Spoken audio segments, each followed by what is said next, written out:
எல்லார் வீட்லேயும் கலசம் வைக்கிறது எவ்வளோ சிறப்பான விஷயம்னு எல்லாருக்கும் தெரியும். இந்த கலசம் எங்கே வாங்கினேன் அப்படின்னு ஒரு சிஸ்டர் கேட்டிருந்தாங்க. இந்த கலசம் அம்மா மதுரையிலேருந்து தான் வாங்கிட்டு வந்திருந்தாங்க.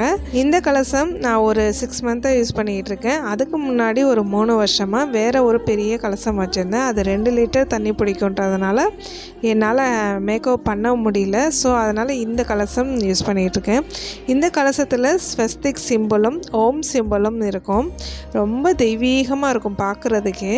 இதில் வந்து மாவிலை 7 இருந்தால் எப்படி இருக்கும் அதே மாதிரி 7 மாவிலை தனியாக இந்த மாதிரி செப்பரேட்டாக தேங்காய் கொடுத்துருவாங்க. இப்போ நார்மலாக கலசம் வைக்கும்போது பார்த்திங்கன்னா ஒரு 7 நாளைக்கு மேலே ஒரு வாரத்துக்கு மேலே மாற்றலை தேங்காய்னா ஒரு மாதிரி ஸ்மெல்லு வரும், பூச்சி பிடிக்க ஆரம்பிச்சிடும்.